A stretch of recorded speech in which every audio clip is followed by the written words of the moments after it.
बोलिए। हाँ, ज्ञान का आपने बोला।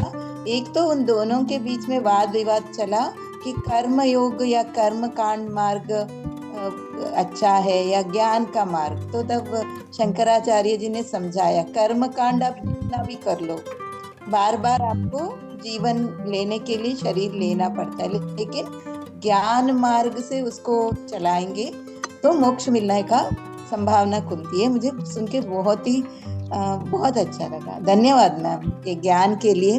और कोई बताएगा नहीं हमें, आपने बताया इतना अच्छा, बहुत ही अच्छा। धन्यवाद, बहुत धन्यवाद निकल रहे हैं आपके लिए अंदर से। Thank you ma'am. Yes, मैं ma'am, Pallavi. Yeah. मैं सबको आत्मवंदन।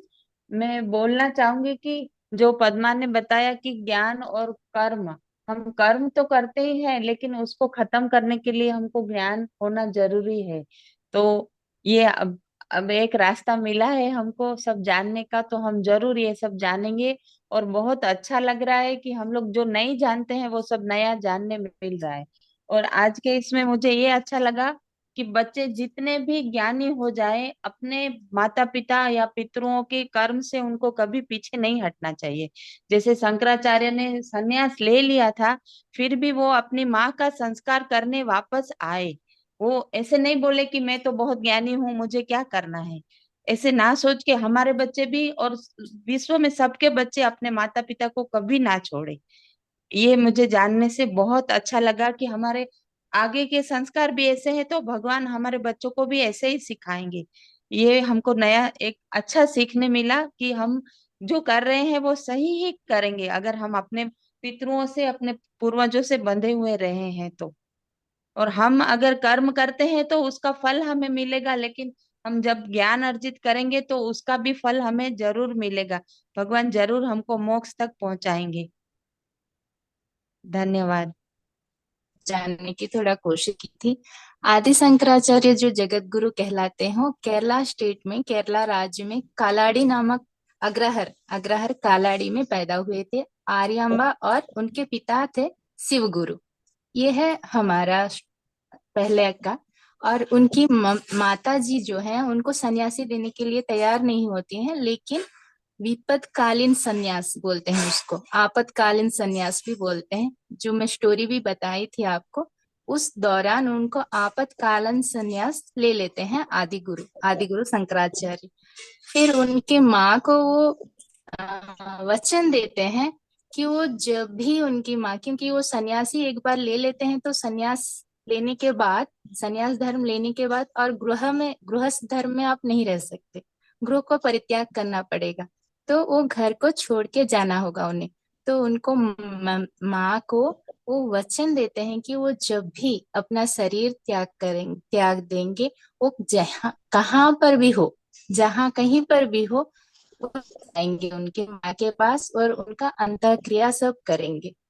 तो वचन का वचन भी वो पूरा करते हैं। आदि शंकराचार्य अपनी माँ जब अपना शरीर त्याग देते हैं, आदि शंकराचार्य आके उनकी माँ का अंतिम संस्कार करते हैं। उनके वहाँ केरला में कोई भी, क्योंकि ये सन्यासी ले लिए थे तब, तो कोई भी आते नहीं है वो कार्य करने के लिए। आदि शंकराचार्य खुद अकेले उनकी माँ को उनके घर ही में ही सन्यास समाधि करते हैं। आज भी वहाँ घर है, उनकी माँ की समाधि है। और एक बार जब वो छोटे थे, सन्यासी नहीं लिए थे, तब की बात है, उनकी माँ की तबीयत बहुत खराब होती है। तो वो, क्योंकि वो ब्राह्मण है, सुबह हर रोज वो नदी में स्नान करते हैं। तो उनकी माँ उस दिन नदी में जाके स्नान नहीं कर पाते थे। तो उनमें बोली थी, उनके घर के सामने पूर्णा नदी बहती है। तो वो उनके बेटे को बोलते हैं, बेटा आज मेरा तबीयत ठीक नहीं है, मैं नदी में जाके स्नान नहीं कर पाऊंगी, तो मैं क्या करूं। तो आदि शंकराचार्य क्या करते हैं, वो नदी, पूर्णा नदी को अपने माँ के पास, अपने माँ जिस बिस्तर में सोए थे उस बिस्तर के पास से प्रभावित कर देते हैं। तो वो उनके माँ उनके वो नदी में स्नान कर लेती है। आज भी उनका वो नदी उनके घर के अंदर से ही प्रभावित होता है। और वो नदी जाते वक्त क्या होता है, एक वहां एक कृष्ण मंदिर पहले से था, तो वो कृष्ण मंदिर वो नदी में बह जाता है। तो फिर आदि शंकराचार्य वहां का वो कृष्ण भगवान को वहां से हटा के और एक मंदिर बनाते हैं और उस कृष्ण भगवान को वहां पुनः प्रतिष्ठा करते हैं। सिर्फ ये सब 6-5 साल में हुआ था, आदि शंकराचार्य किए थे। इसके बाद वो सन्यासी लेने के लिए अपनी माँ को छोड़ के चले जाते हैं। जब वो सन्यासी धर्म के लिए जाते हैं, गृह को छोड़ देते हैं, तब उनको सिर्फ 5 या 6 साल हुआ था। और वो थे दक्षिण भारत, केरला दक्षिण में है। और उनके गुरु थे जिनसे ये सन्यासी लेने वाले हैं, सन्यासी वो शास्त्रीय सन्यासी लेना होता है ना, तो वो जिनसे सन्यासी लेंगे वो है गोविंद भगवत पाद। वो गोविंद भगवत पाद कहाँ पर है? वो हिमालय में है, बद्री में। हिमालय कहाँ पर है और केरला दक्षिण में, केरला कहाँ पर है? 2000 किलोमीटर का डिस्टेंस है दोनों में। तब क्या करते हैं, व्यास मुनि, जब जानते हैं सब, वो व्यास मुनि कहते हैं, बद्री में हिमालय में व्यास मुनि तब रचना कर रहे थे। तो गोविंद भगवत पादों को बोलते हैं कि आप जाओ, आदि शंकराचार्य आ रहे हैं। शिव भगवान आदि शंकराचार्य के रूप में जन्म लिए हैं और आपके शिष्य बनने आ रहे हैं।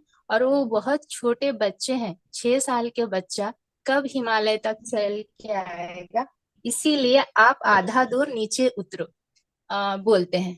तो कहाँ मुझे जाना है? नहीं, आप नर्मदा नदी के पास वहां जाके बैठो, वहां पर आदि शंकराचार्य आएंगे। तो उनके बात सुन के गोविंद भगवत पाद क्या करते हैं, नर्मदा नदी में एक गुफा रहता है, गुफा के ऊपर, गुफा में अंदर बैठ के ध्यान करते हैं। आदि शंकराचार्य जाते हैं वहां पर नर्मदा नदी में बहुत बाढ़ आ जाती है। बहुत बाढ़ आ जाने से वहां के जितने लोग थे, या गोविंद पादाचार्य उनको बचाएंगे, ये तो बहुत बड़ी सन्यासी हैं, बहुत गुरु हैं, इनके सन्यास योग शक्ति से ये बचा लेंगे बोल के ये सब वो गुहा में आ जाते हैं। तो तब आदि शंकराचार्य आते हैं। गोविंद भगवत पाद तब ध्यान में रहते हैं। तो आदि शंकराचार्य 6 साल के ही है, अपने कमंडल से जितना भी वो गोदावरी का नदी का जल है, बाढ़ का, सॉरी, नर्मदा नदी का बाढ़ का जल है, वो सब अपने कमंडल में पकड़ लेते हैं, अपने कमंडल के अंदर डाल लेते हैं। और बाढ़ में कोई और किसी लोगों का प्राण हानि नहीं होता। लोगों का हा हल्ला सुन के तभी गोविंद भगवत पादा का ध्यान टूटता है। सब तभी गोविंद भगवत पाद पूछते हैं कि आप कौन हो? तो आदि शंकराचार्य कहते हैं कि मैं शंकर हूँ। इनको पता चल जाता है कि आने वाला कोई साधारण सा मामूली सा इंसान नहीं है, स्वयं से ही भगवान है। जब संन्यास धर्म में आते हैं ना, पहले का गृहस्थ धर्म का नाम नहीं रहता, बदल दिया जाता है हमेशा। वो गुरु बदल देते हैं, गुरु एक नया नाम देते हैं सब किसी का। गोविंद भगवत पादा का भी पहला नाम अलग था, वो विष्णु वर्मा था। उनके गुरु गौड़पाद, वो अपने इनको ये नाम दिए थे। तो अभी गोविंद भगवत पाद क्या करते हैं, ये नाम नहीं बदलते हैं, क्योंकि ये स्वयं शिव भगवान है। शंकर का मतलब शुभम करोति इति शंकरः बोलते हैं। तो सबका शुभ करने के लिए जो आए हैं शिव भगवान, उसका नाम मैं कैसे बदल सकता हूँ? इसीलिए वो शंकर भगवान का नाम नहीं बदलते संन्यास देते हुए भी, और उनका नाम सिर्फ शंकराचार्य कर देते हैं, क्योंकि आचार्य लग जाता है जब सन्यासी धर्म लेते हैं। तब वो शास्त्रीय सन्यासी धर्म, शास्त्रीय विधान से सन्यासी बनते हैं गोविंद भगवत पाद का। वहां पर गोविंद भगवत पाद के पास बहुत साल रहने के बाद, 8 साल रहने के बाद वो सब सीखते हैं, उपनिषद, भाष्यम, सब भगवत गीता सब सीखने के बाद उनका तो बहुत ही ज्ञान है, वो तो स्वयं ज्ञान स्वरूप है, शिव भगवान है। इसके बाद वो सब प्रचार करने के लिए बाहर प्रचार करने के लिए तैयार हो जाते हैं। तभी व्यास मुनि कहते हैं कि गोविंद भगवत पाद को कि नहीं, मैंने जो ब्रह्म सूत्र लिखा है वो ब्रह्म सूत्र व्यास भगवान ने लिखे हैं, तो इसका व्याख्यान करना है। ये कोई नहीं कर सकता, सिर्फ आदि शंकराचार्य ही कर सकते हैं। तुम बोलो कि क्या है कि आदि शंकराचार्य इसका व्याख्यान करे। तो तभी आदि शंकराचार्य क्या करते हैं कि इसका व्याख्यान करते हैं। कहाँ पर करते हैं? उत्तर में जाके काशी में बैठ के करते हैं ब्रह्म सूत्र का व्याख्यान। तो उसी दौरान ही वो अन्नपूर्णा अष्टकम, भज गोविंदम, ये सब भी बहुत सारे श्लोकास लिखे हैं आदि शंकराचार्य का। तो श्लोका उपनिषद कितने कुछ है उनका, हम पूरा जीवन भर, हर एक भारतीय जीवन भर उनके ऋणी रह जाएंगे, इतने सारे लिख के गए हैं। वहां पर जब ये गुरु के पास गए थे पहले, जब गोविंद भगवत पादे के पास आदि शंकराचार्य जब पहुंचते हैं, वहां पर ही गुरु अष्टकम और दक्षिणामूर्ति अष्टकम 2 करते हैं। तब इतना प्रसन्न हो जाते हैं। तब व्यास मुनि गौड़पाद जो गोविंद भगवत पाद के गुरु हैं वो, और गोविंद भगवत पाद, तीनों अपना निज स्वरूप दिखाते हैं आदि शंकराचार्य को। इतना अच्छे से वो गुरु अष्टकम का उस स्तोत्र करते हैं, श्लोका को कहते हैं उनके गुरु के बारे में। ये है उनके गुरु के बारे में। इसके बाद वो काशी में जब लिख रहे थे, ब्रह्म सूत्र का व्याख्या कर रहे थे, तब व्यास मुनि क्या करते हैं, एक वृद्ध ब्राह्मण के रूप में आके ना उनके साथ चर्चा करते हैं कि आप क्या लिख रहे हो, कर्म मार्ग और ज्ञान मार्ग के विषय में सब। तभी चर्चा किन किन विषय में हो रहा है? व्यास मुनि और शिव जी के बीच में हो रहा है। तो कौन इसमें हारेगा, कौन जीतेगा? तो आदि शंकराचार्य एक शिष्य रहते हैं, पद्मा पादाचार्य बोल के, वो बोलते हैं आपका ये दोनों तो ऐसा ही चलता रहेगा, इसको आप रोक दीजिए बोलते हैं। तभी वो रुक जाता है और व्यास मुनि प्रसन्न होके अपना स्वयं का मतलब निज स्वरूप दिखाते हैं। वहां पे आदि शंकराचार्य को दर्शन देते हैं। जब आदि शंकराचार्य काशी में व्यास भगवान का जो ब्रह्म सूत्र का व्याकरण कर रहे थे, उसी दौरान ही मैं पहले आप सभी को कही थी आदि शंकराचार्य का आने का कारण क्या है। कारण था कि हमारा वेद 2 हिस्सों में विभाजित हो जाता है, एक कर्म मार्ग और एक ज्ञान मार्ग। कर्म मार्ग क्या कहता है? सिर्फ कर्म करना ही सिखाता है, कर्म कांड, आचार्य करना, हर चीज को पालन करना। सुबह नहाना है, दीप लगाना है, शाम को दीप लगाना है, इस वक्त खाना है, इस वक्त नहीं खाना है, इस टाइम पे सोना है, अतिथि आने से ये करना है, इस तिथि को ये पूजा करना है। ये कर्म कांड है, सिर्फ कर्म करते जाओ, कर्म कर्म कर्म। एक कर्म कांड बताता है और एक ज्ञान मार्ग बताता है, ज्ञान कांड। ज्ञान मार्ग क्या कहता है कि उस कर्म को कैसे ज्ञान में बदलोगे, जो ज्ञान से आपका चित्त शुद्धि होके इंद्रियों को आप बस में रख के उस परमात्मा व परम पिता परम ब्रह्मा को आप साक्षी भाव से देख सको, ये कहता है ज्ञान मार्ग। तो हमारा वेद 2 भागों में, 2 हिस्सों में डिवाइड हो जाता है। तो पहले तो मैं कही थी ना, कर्म मार्ग ही बंद हो गया था, इसीलिए आदि शंकराचार्य को आना पड़ा। हमारे हिंदू सनातन धर्म में उस वक्त बहुत सारे अवैदिक मत बहुत सारे आ गए। 72 से अवैदिक 72 अवैदिक मत आए, और बहुत सारे मत ऐसे आए कि सब मत बोले कि नहीं, हम वेद को प्रमाण लेके ही बोल रहे हैं, सब वेद में लिखा है। तो लोगों को बहुत सारा कंफ्यूजन हो गया कि ये क्या हो रहा है। तो यज्ञ सब बंद हो गया, तो सभी चक्र, जीवन चक्र इधर उधर हो गया। इस कर्म मार्ग को फिर से ठीक करने के लिए मैं कही थी पहले से कि शिव जी पहले अपने पुत्र सुब्रमण्यम कुमार स्वामी जो बोलते हैं, कार्तिकेय उनका नाम भी है, उनको भेजते हैं। वो कुमार स्वामी कुमारिलो भट्टू नाम से आते हैं और वो फिर से कर्म मार्ग को सुव्यवस्थित करते हैं, जो कर्म मार्ग तब इधर उधर हो गया था। कर्म मार्ग क्यों तब हो गया था कि तब बौद्ध मत बहुत प्रचलित था। और बौद्ध मत क्या कहता कि अहिंसा परमो धर्म, ठीक है हिंसा नहीं करना है, लेकिन हिंसा का मतलब यहाँ लोगों में क्लियर नहीं था कि हिंसा का क्या मतलब है।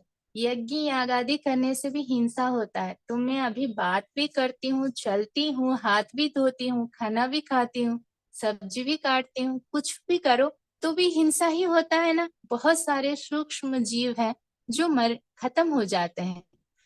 तो लोगों को इतना सारा कंफ्यूजन हो गया कि अहिंसा परमो धर्म, तो क्या करें, कुछ भी करते हैं तो कोई तो जीव तो प्राण जाएगा, तो इसीलिए यज्ञ सब बंद हो गए। तो फिर से कर्म मार्ग को सुबह, लेकिन हमारा वेद क्या करता है, कहता है हिंसा कितना करना चाहिए। एक इंसान जीने के लिए जितना मिनिमम से मिनिमम, कम से कम जितना हिंसा हो सके उतना करे अपना जीवन जीविका के लिए। कम से कम एक अगर खाना नहीं खाता है, पानी नहीं पीता है, इस शरीर को आप कैसे रखोगे। इस शरीर रहेगा, इस उपाधि रहेगा तो तभी तो उस परमात्मा के पास जाओगे, प्रार्थना करोगे, ज्ञान लाओगे। इस शरीर को तो पहले खड़ा करना है। इस शरीर को खड़ा करने के लिए तो आपको हिंसा कुछ ना कुछ करना ही पड़ता है। तो वो वेद क्लियर करता है हमें कि हमें कितना करना होता है कि हिंसा किसी को दुख दे के नहीं, किसी का जीवन लेके नहीं, उतना हिंसा नहीं करना है। अपने प्राण खड़ा करने के लिए जितना हिंसा चाहिए उतना सबसे कम जितना कर सको वो करो। तो वो हमारा वेद प्रतिवाद करता है। कर्म मार्ग को फिर ये कुमारिलो भट्ट जो है फिर से सुव्यवस्थित करते हैं। ये सुव्यवस्थित करने के लिए वो क्या करते हैं, तब तो बौद्ध मत बहुत प्रचलित था ना, वो कुछ बौद्ध गुरु के पास अपनी एक शिष्य के जैसे रहते हैं। शिष्य के जैसे रह के वो उनसे वो बौद्ध मत का क्या क्या खामियां है, बौद्ध मत में क्या क्या खामियां, बौद्ध मत क्या क्या कहता है, वो सब जानने की कोशिश करते हैं। लेकिन कुमारिलो भट्टू में जैसे कही थी, वो कर्म मार्ग के बहुत ही सच व्यक्ति हैं। वो कर्म मार्ग मतलब कर्म मार्ग कभी नहीं छोड़ेंगे। तो वो अलग से इन किसी को बौद्ध गुरुओं को जैसे पता ना चले, वैसे दूसरे एक घर में जाके अपना संध्या वंदना करते हैं, सुबह का पूजा करते थे, सब क्रियाकर्म सब करते थे। एक बार वो बौद्ध शिष्य ये सब देख लेते हैं और उन्हें पता चल जाता है कि नहीं, ये व्यक्ति जो है हमारे बौद्ध धर्म में हमारी खामियां जानने के लिए आए हैं। तो वो बौद्ध शिष्य वो लोग क्या करते हैं, कुमारिलो भट्टू को एक सात मंजिला एक कोठे के ऊपर लेके वहां से गिरा देते हैं एक जंगल के अंदर, एक खाई में। तब कुमारिलो भट्टू क्या बोलते हैं, अगर वेद प्रमाण हो तो मुझे कुछ नहीं होगा बोलते हैं। और यहाँ ऐसे कह के अगर वेद सत्य है और वेद प्रामाणिक है तो मुझे कुछ भी नहीं होगा बोलते हैं। वो जब उनको वहां से धक्का दिया जाता है तो वो गिर जाते हैं नीचे। तो कुमारिलो भट्टू को कुछ भी नहीं होता है, कुछ भी कुछ भी नहीं है, शरीर एकदम ठीक सा रहता है। लेकिन उनका एक आंख ना बहुत ये जोर से लग जाता है, जिसके कारण उनका एक आंख दिखता नहीं है, दिखाई बंद हो जाता है। फिर कुमारिलो भट्टू तो वो सोचते हैं अगर ये तो ठीक है, वेद प्रामाणिक है इसीलिए मैं बच गया, इसका मतलब वेद सत्य है, वेद में जो भी कहा गया है वो सब सत्य है, इसीलिए मैं बचाऊं।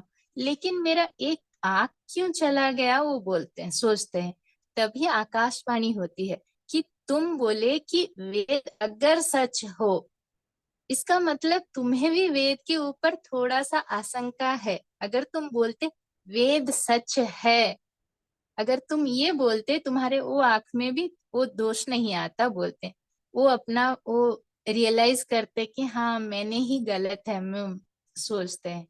फिर वहां से कुमारलभट्ट आ जाते हैं और वो कर्म कांड को बहुत बौद्ध मत के साथ उनका बहुत ये होता है, मत विचार होता है। फिर से वो कर्म कांड को भारत में सनातन धर्म को सुव्यवस्थित करते हैं, यज्ञ यागादि सब स्टार्ट होता है।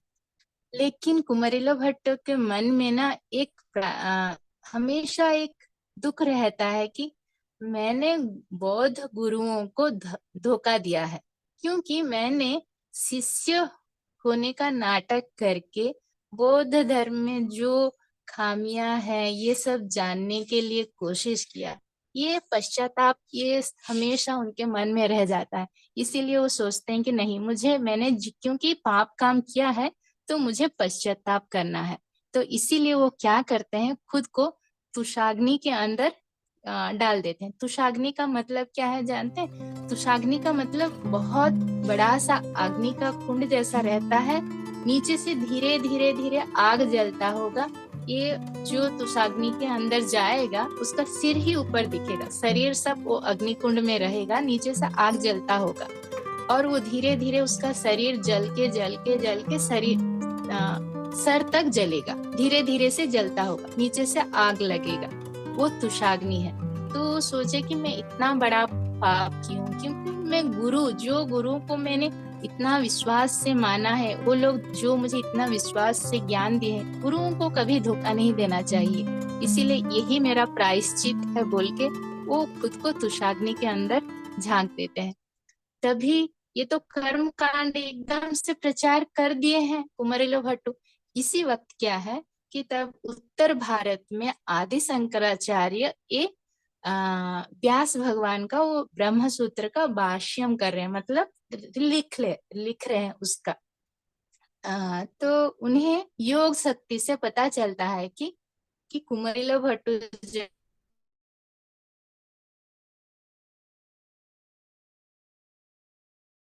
कुमारिलो भट्ट के पास आ जाते हैं। कुमारिलो भट्ट तब आग में जल रहे हैं पूरा तुषाग्नि में। जब आदि शंकराचार्य उनके सामने खड़े होते हैं तो आदि शंकराचार्य को केवल खड़े होने से कुमारिलो भट्ट को ऐसे लगता है कि उनके शरीर में, जो आग में उनका शरीर जल रहा था, ऐसे लगता है कि उनके शरीर में कोई मक्खन लगा रहा है, इतना ठंडा है उनका शरीर, एकदम ठंडा पड़ गया, उनका जलन कुछ भी नहीं, आराम से है। तब वो आदि शंकराचार्य कुमारिलो भट्ट को अपना परिचय देते हुए कहते हैं कि तुम कर्म कांड को प्रचार कर रहे हो, तुम जो कर्म कांड कर रहे हो वो ठीक है, लेकिन ये दोष भुक्त है, इसमें थोड़े से दोष हैं। तो आदि शंकराचार्य और कुमारिलो भट्ट के बीच में बहुत वाद विवाद होता है। आदि शंकराचार्य इतने लोगों के अपनी 32 साल जीवन में सनातन धर्म और वेद को प्रमाण करने के लिए सिर्फ, और भारत में, संपूर्ण भारत में उत्तर से दक्षिण, पूर्व से पश्चिम 3 बार पद यात्रा करके 72 अवैदिक धर्म को नकारते हुए सनातन धर्म को स्थापना करने की कोशिश किए। ये एक ही व्यक्ति हैं जो भारत में पैदा हुए आज तक।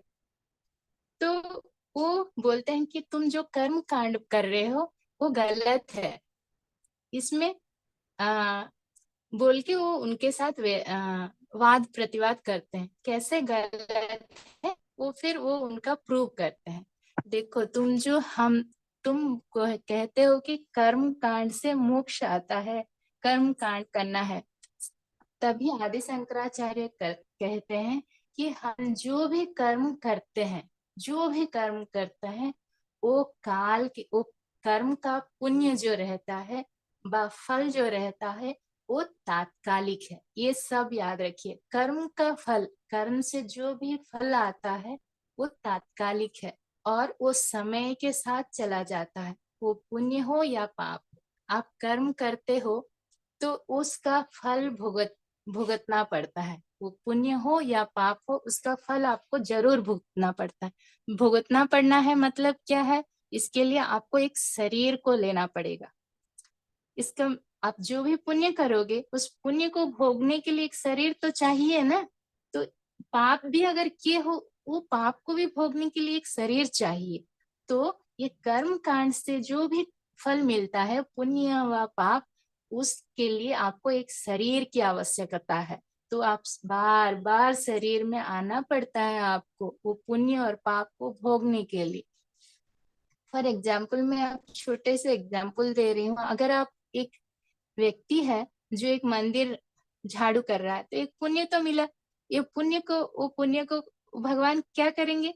कोई भी ना, और एक जन्म में अ, अच्छा सा उसको जन्म दे के अच्छा सा कुछ करके वो पुण्य को हटा देंगे। आप अगर कुछ भी सुख भोग रहे हो तो पहले जन्म का कुछ जो पुण्य है आपका घट गया। हर पल आप दुख भी जब अगर भुगत रहे हो तो आपका पाप जैसे घटता है, तो आप सुख भी जब भुगतते हो, भोग रहे हो, तब आपका पुण्य भी नील हो रहा है। पुण्य पाप दोनों खत्म होते हैं शरीर से, पाप और पुण्य। तो आपका बस मोक्ष के लिए तो और कुछ बचा ही नहीं आपके लिए। तो आपको मोक्ष कब मिलेगा? फिर आपको शरीर पे शरीर, जन्म पे जन्म। अब भज गोविंदम में जैसे आदि शंकराचार्य बोलते हैं ना, पुनरिति जन्मम पुनरिति मरणम पुनरिति जठरे जठरे शयन। बार बार जन्म लेते रहो। कितने बार जन्म लोगे और माँ की उस गोद में 9 महीने रहोगे, उस नरक को कितने बार सहोगे? अभी तो बाहर आ जाओ, मोक्ष के तरफ जाओ, बोलते हैं भज गोविंदम में। तो ये कहते हैं कि हम जो पुण्य काम करते हैं उस पुण्य का या पुण्य काम को हमें तात्कालिक होता है और उस पुण्य को समय के हिसाब से नष्ट हो जाता है। तो इस पुण्य को हमें क्या करना है कि ज्ञान मार्ग से ज्ञान में इस पुण्य को ज्ञान से चित्त शुद्धि के लिए व्यवहार करना है, यूज करना है। चित्त शुद्धि होने से क्या होगा? आपका पंच इंद्रियां जो हैं आपके बस में आ जाएंगे। जब पंच इंद्रियां आपके बस में आते हैं, आत्मज्ञान होगा और आप परम ब्रह्म हो, आप ब्रह्म तत्व हो बोल के जब जान पाओगे, तभी इस जीवन से मुक्त हो जाओगे, जीवन मुक्त हो पाओगे। वो हर मनुष्य का लक्ष्य है। ये कुमरिलो भट्टू से आदि शंकराचार्य। तब आदि शंकराचार्य के ये सब सुनने के बाद कुमरिलो भट्टू जो है वो बोलते हैं अभी तो बहुत देर हो गया, मैं अपना प्रायश्चित कर रहा हूँ। और अब जितना भी आप जो कह रहे हो सही है। कर्म मार्ग में आपको मोक्ष नहीं मिल सकता है, लेकिन मेरे से भी ज्यादा कर्म को मानने वाला और एक है, मेरा शिष्य जो है मंडल विष्णु, और मुझसे भी ज्यादा कर्म मार्ग में वो है। आप उसको जाके आपके तर्क से उसको परास्त करो, तभी आपका। हेलो, हेलो मैम, थोड़ा थोड़ा कट के आ रहा था, पर अभी आप बोलते रहिए तो आ रही है आवाज। अब आप म्यूट हो गए।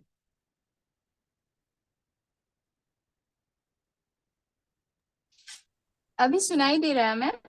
यस मैम, अभी सुनाई दे रहा। हाँ, थैंक यू। तो तभी वहां से आदि शंकराचार्य क्या कहते हैं कि ठीक है, आपका वो शिष्य जो है कहाँ पर रहते हैं? मंडल विष्णु। तो वो बोलते हैं महेश्वतीपुरम में रहते हैं।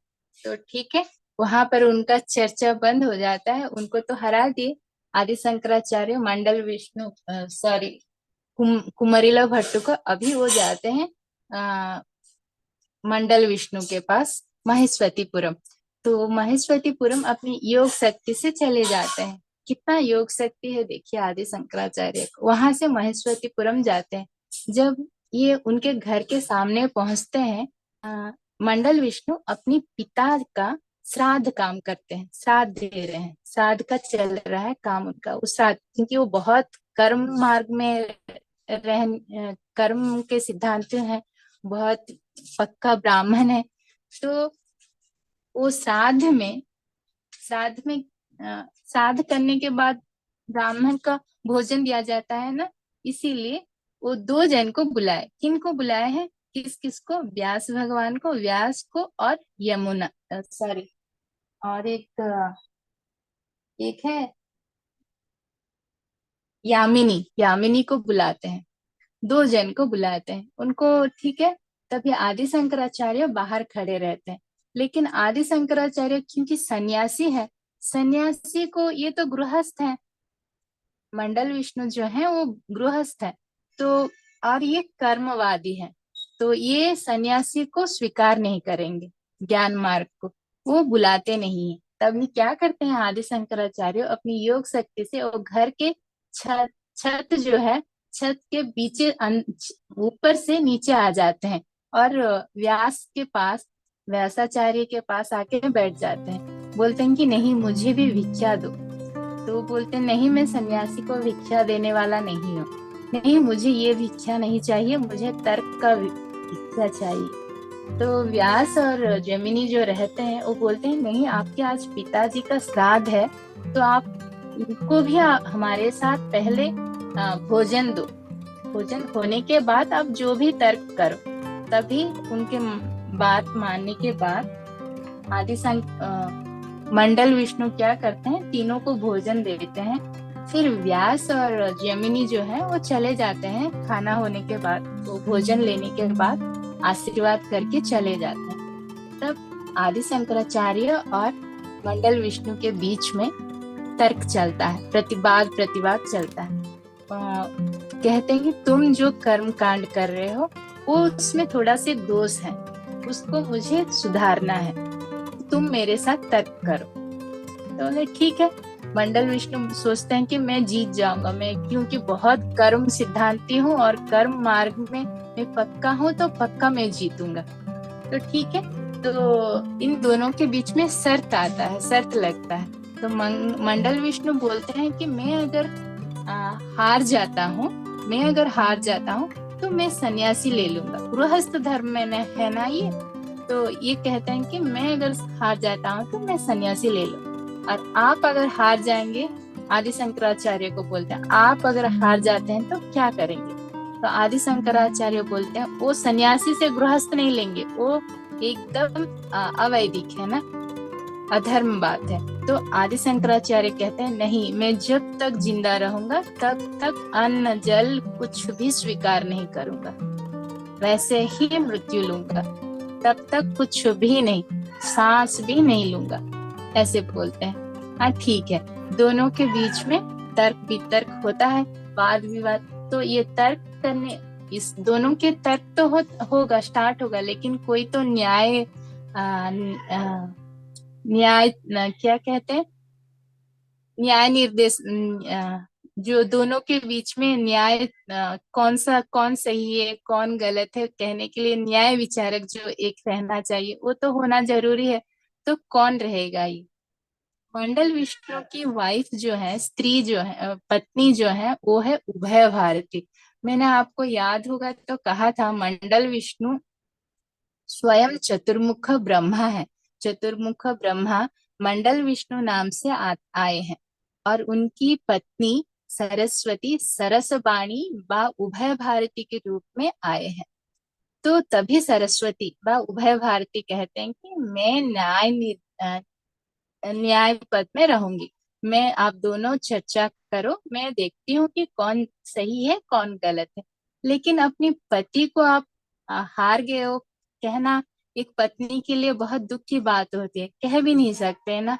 अगर हार जाएंगे तो वो क्या करती हैं, अपनी जितनी भी शक्ति रहती है 2 मालाओं में उस शक्ति को भर देती हैं, दोनों वो शक्ति, और 2 माला दोनों के गले में डाल देती हैं, और कहते हैं कि जिनका तर्क सही है वो माला रोज रोज और तेज होता जाएगा, और जिनका तर्क गलत है, सही नहीं है, उनका माला धीरे धीरे सूखता जाएगा।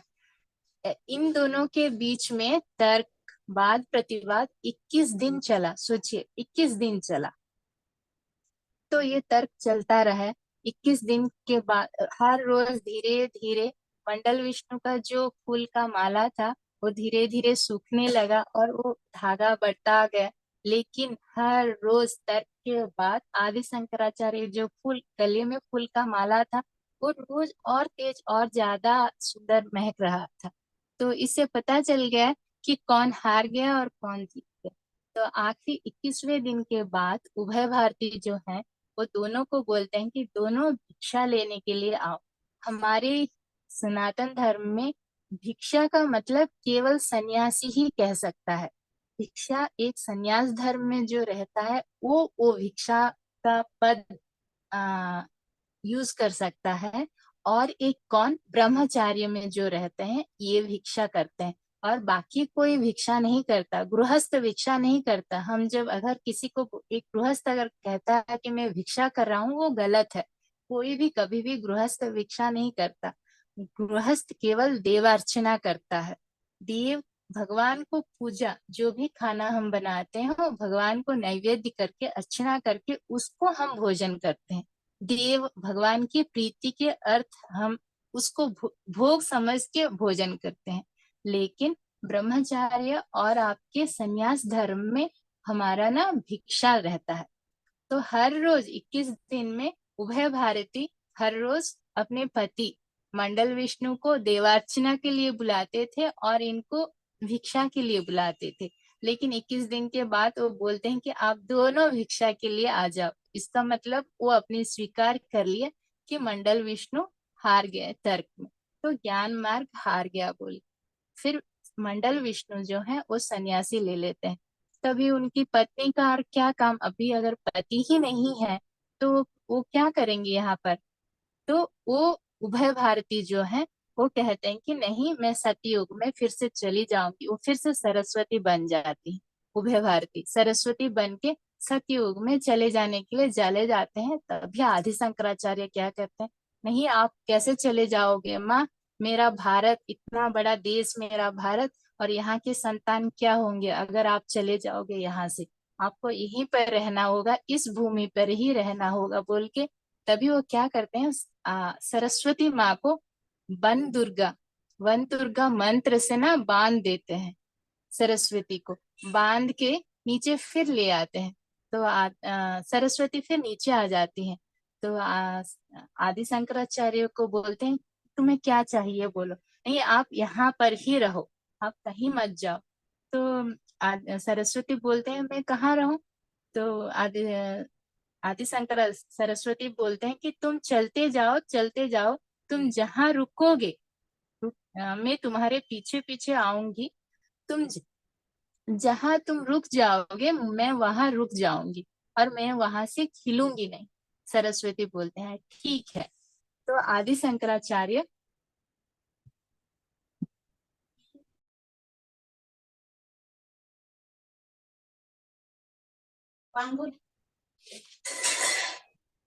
फिर आदि शंकराचार्य चलते हैं दक्षिण की तरफ, उनके पीछे सरस्वती भी चलती हैं।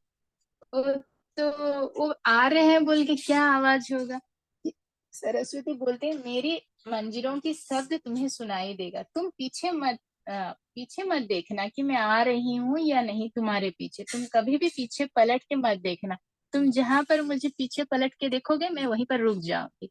ठीक है बोलते हैं। तो आदि शंकराचार्य सरस्वती देवी दोनों चलते हैं। ऐसे ही बहुत धूप का महीना, चैत्र वैशाख का महीना रहता, बहुत धूप रहता है। तो एक जगह आते हैं जहाँ पर बहुत ठंड और इतनी सुंदर है वो जगह और कह भी नहीं सकते। आदि शंकराचार्य उस जगह का सुंदरता देख के ऐसे ही रह जाते हैं, आश्चर्य हो जाते हैं। वो तुंगा नदी का किनारा है, तुंगा नदी। वो तुंगा नदी के किनारे वो जो नदी का बाल ये रहता है ना, बाली रहता है उसका मिट्टी, वहां पे चल रहे हैं रेत में, नदी का रेत में चल रहे हैं। चलते वक्त तो मंजीरों का शब्द नहीं आता है। तो वो आदि शंकराचार्य वो प्रकृति को देख के ऐसे ही मन मुग्ध होके रह गए। वहां एक विशेष वो घटना देखते हैं। क्या देखते हैं? एक मेंढक जो है प्रसव वेदना से बहुत दुखी में है, और उस मेंढक को ना एक सांप सांप उसका फन फन से, वो धूप से उसे रक्षा कर रही है। वो देख के आदि शंकराचार्य एकदम आश्चर्य हो जाते हैं। अरे, सांप का और मेंढक का तो आजन्म इनका दुश्मनी है, ये कैसे हो सकता है कि एक सांप एक मेंढक को आश्रय दे? तो तभी वो अंतर्मुख होके देखते हैं कि ये भूमि का कुछ ना कुछ महत्व होगा। तभी उन्हें पता चलता है कि वो जो भूमि है वो ऋषि श्रृंग ऋषि श्रृंग बोल के एक महाऋषि हैं, उनका ये तपोभूमि है। इसीलिए ये भूमि इतना सुंदर, इतना शांत वातावरण है। तो उन्हें लगता है कि इस भूमि में ही वो अपना पहला मतलब यहीं पर ही अपना पहला मठ स्थापना करे, और यहीं पर ही वो सरस्वती देवी को वो स्थापना करे, ऐसे ही सोच रहे हैं। और देखते हैं कि उनका सरस्वती देवी तो वो रेत में चल के आ रही है ना, तो उनका मंजीरों की वो शब्द सुनाई नहीं देता।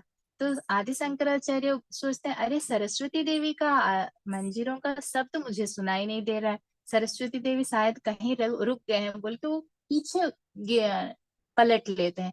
पीछे जब पलटते हैं तो पीछे सरस्वती देवी रहती है। तो बोलते हैं, मैंने कहा था आपको पहले से कि आप जहाँ पीछे पलटोगे मैं वहीं रुक जाऊंगी। तो सरस्वती देवी वहीं पे खड़ी हो जाती है।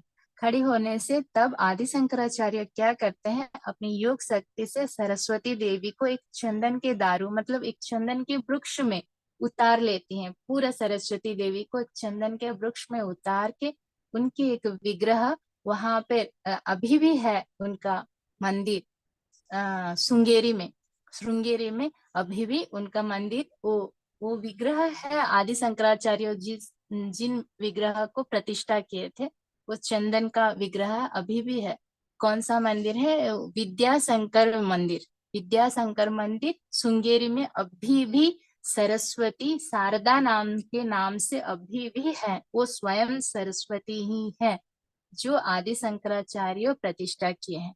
देखिए, सरस्वती भगवान को हमारे भारतवर्ष के लिए आदि शंकराचार्य वहां पे रखे हैं। वो स्वयं सरस्वती शारदा के नाम से अभी भी श्रृंगेरी में है। आप कोई भी जाएंगे तो वहां वो मंदिर दर्शन कर सकते हैं। वो ही श्रृंगेरी ही पहला पीठ मठ है। आदि शंकराचार्य का पहला मठ है श्रृंगेरी। तो श्रृंगेरी आज मैं सिर्फ उनका एक ही शिष्य के बारे में कह सकती हूँ, शायद बहुत टाइम हो गया है, आप सभी को भी मैं बहुत टाइम ले ली हूँ। मैम, तो हम लोग सुन सुन बहुत के अच्छा मंत्रमुग्ध लगा। हो गए थे। अच्छा, हम्म, आज एक शिष्य के बारे में बोलूंगी। हम्म, हम जो श्रृंगेरी मठ बोले थे, इस श्रृंगेरी मठ जो है, इनका जो आदि शंकराचार्य चार मठ स्थापना किए थे, इनमें श्रृंगेरी मठ एक है। उस श्रृंगेरी मठ का ही पहला मतलब पहला दायित्व लेते हैं मंडल विष्णु। मैंने कहा था मंडल विष्णु अपने तर्क में हारने के बाद संन्यास धर्म लेके आदि शंकराचार्य के शिष्य बन गए। जब आदि शंकराचार्य के शिष्य बने, उनका नाम आदि शंकराचार्य सुरेश्वराचार्य रखते हैं। सुरेश्वराचार्य होता है। तो यही सुरेश्वराचार्य श्रृंगेरी मठ के सबसे पहले प्रतिनिधि है, मतलब चालक है, श्रृंगेरी मठ चलाते हैं। जब सुरेश्वराचार्य श्रृंगेरी मठ चलाते थे, आदि शंकराचार्य के पास रहे थे सुरेश्वराचार्य, तब ये एक लिखते हैं उसका नाम मैं एक मिनट में भूल गई। हाँ, निश्चय कर्म क्या है ना, नैशिक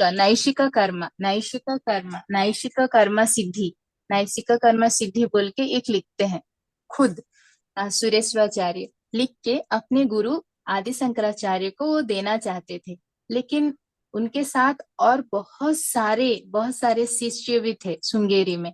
तो उन सभी को थोड़ा सा संदेह होता है, ये जो सुरेश्वराचार्य हैं, ये अभी संन्यास धर्म में आए, इससे पहले तो वो गृहस्थ धर्म में थे। तो ये जब लिखे हैं नैष्ठिक कर्म, इसमें वो गृहस्थ धर्म के भी कुछ कुछ डाल दिए होंगे, अपना अपना मन का सब मिला के बोल के वो सब बात कर रहे हैं। लेकिन आदि शंकराचार्य को सब पता चल जाता है, आदि शंकराचार्य कौन कैसा है सब तो उनको पता है।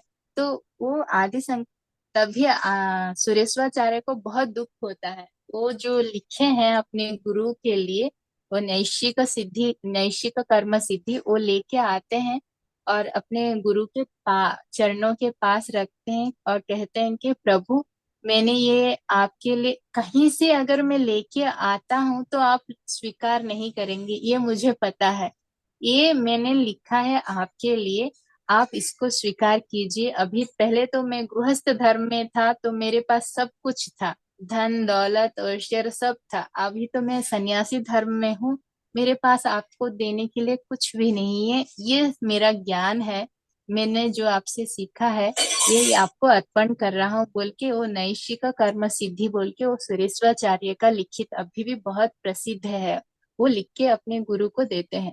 सुरेश्वराचार्य और एक कामकोटि मठ है, वहां भी उनका विग्रह है, वहां भी उनको पूजा किया जाता है सुरेश्वराचार्य को।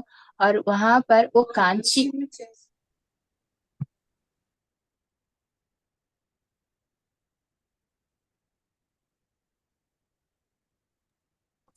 तो वहां पर कामकोटि मठ जो है कांची, वो कांची में अभी भी वहां पर एक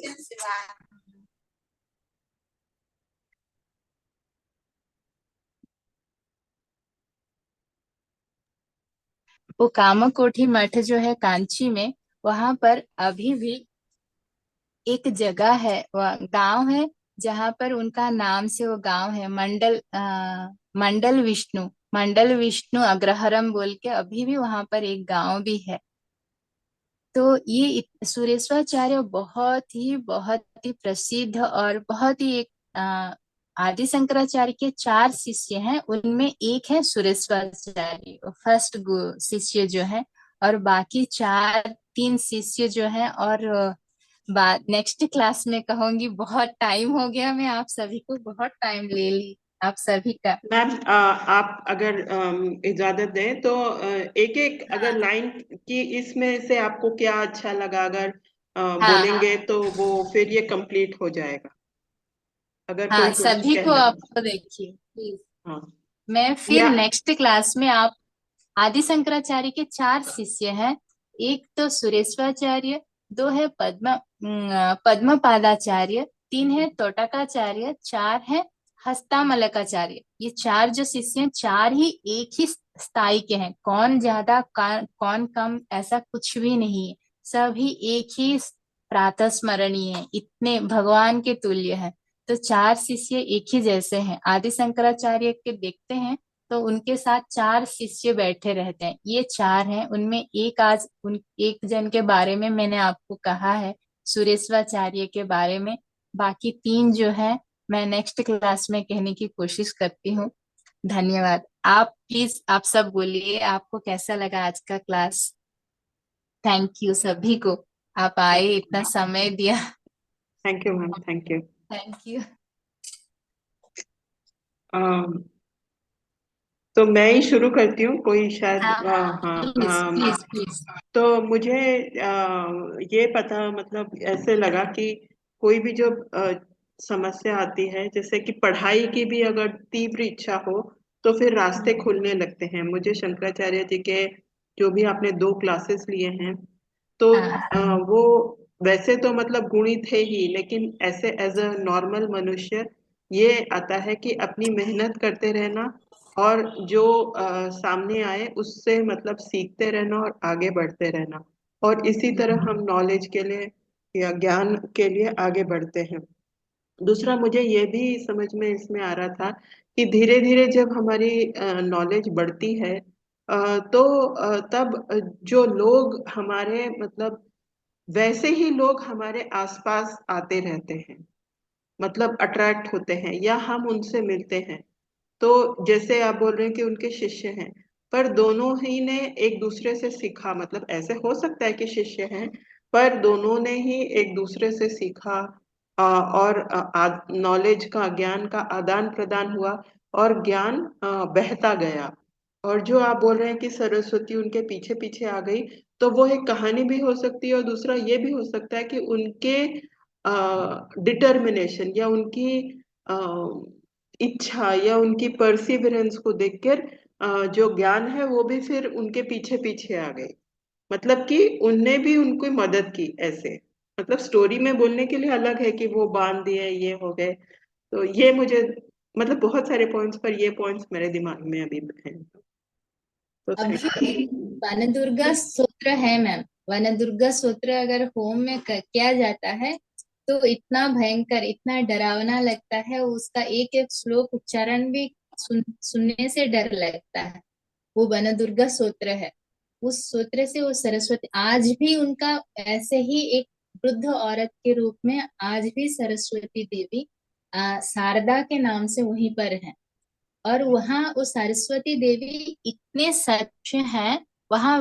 काम को जो मैं श्रृंगेरी मठ बोली हूँ, वो मठ में एक से एक दूसरे जन जब कर्ता निर्वाह कर्ता बदलते हैं, वो श्रृंगेरी के वो आदि शारदा के आदेश के हिसाब से ही होता है। जी जी। शारदा इतना अनुग्रह करते हैं। कोई अगर बोलते हैं कि नहीं मुझे ये शरीर नहीं नहीं चाहिए माँ, तो तभी वो अनुग्रह करते हैं कि हाँ अभी आप ये शरीर छोड़ दो। वो पूरा बात करते हैं उनके शिष्यों से, शारदा वहां पर इतना सच्चे हैं वहां पर, स्वयं सरस्वती ही है वह। ये हमारे विश्वास है। मैं आपको और एक भी बोली थी, त्रिचूर में बोली थी, आपको याद होगा, त्रिचूर में एक शिव जी का मंदिर है बोली थी। वो शिव जी का मंदिर जो है बहुत पुराना है और उस मंदिर में घी रहता है, उस लिंग में घी रहता है। आप केरला जानते हैं, केरला बहुत आयुर्वेदिक मेडिसिन के लिए फेमस है और आयुर्वेदिक मेडिसिन में घी बहुत ज्यादा यूज होता है, गाय का घी। तो सबसे पुराना घी जो रहता है गाय का घी, वो त्रिचूर से ही मिलता है, वो शिवलिंग से। और आप विचित्र देखिए, वो शिवलिंग में जब तक वो घी रहता है ना, वो मेल्ट नहीं होता वो घी। और शिवलिंग के चारों तरफ हजारों दिए जलते हैं, हजारों दिए जलते हैं, लेकिन वो घी ना अभी भी वैसा ही एकदम जमा रह के बैठता है। जैसे क्या फ्रिज में डाल देते हो घी, या ठंड हो जाने से घी जैसे बैठ जाता है, शिवलिंग में जब तक वो घी रहता है वो ठंड ही ऐसे ही बैठ के रहता है। वो वहां पर प्रसाद क्या दिया जाता है जानते हैं? वो घी निकाल के सब भक्तों को दिया जाता है। और वो घी जब भक्तों के हाथ में डालते हैं वो पूरा पानी हो जाते हैं, मतलब मेल्ट हो जाता है, ऑयल जैसे हो जाता है। ऑयल एकदम घी पानी, ऑयल का जो दूसरा फॉर्म है रहता है ना, घी का दो फॉर्म है, सॉलिड एंड लिक्विड फॉर्म, वो लिक्विड फॉर्म में आ जाता है। वो त्रिचूर मंदिर का विशेषत्व है। उसका कोई भी चर्म व्याधि रहता है वहां पर वो ठीक हो जाता है, वो मंदिर में जाने से भी। वो त्रिचूर मंदिर है शिव जी का। केरला और तमिलनाडु का इंडिया में हर एक मंदिर का मैम इतने सारे इम्पोर्टेंस है और विशेषता है। एक एक मंदिर का अगर कहते जाओ तो शायद मेरा ये जन्म कम हो जाएगा। मैम किसी और को, अन्नपूर्णा मैम या मोहंती मैम, पल्लवी मैम, कोई कुछ प्लीज बताएं आगे। आपने क्या सुना या क्या लगा आज? जी मैम, मैं बताना चाहूंगी। धन्यवाद।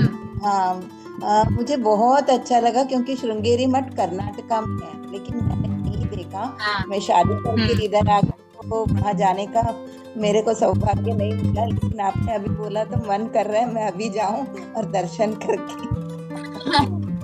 मैम शारदा तो जाइए, विद्यासागर मंदिर है वहां पे, प्लीज जाइए, दर्शन कीजिएगा कभी भी जाने से। नहीं मतलब मेरे को ये कहानी कुछ भी इतना मालूम नहीं था एक्चुअली।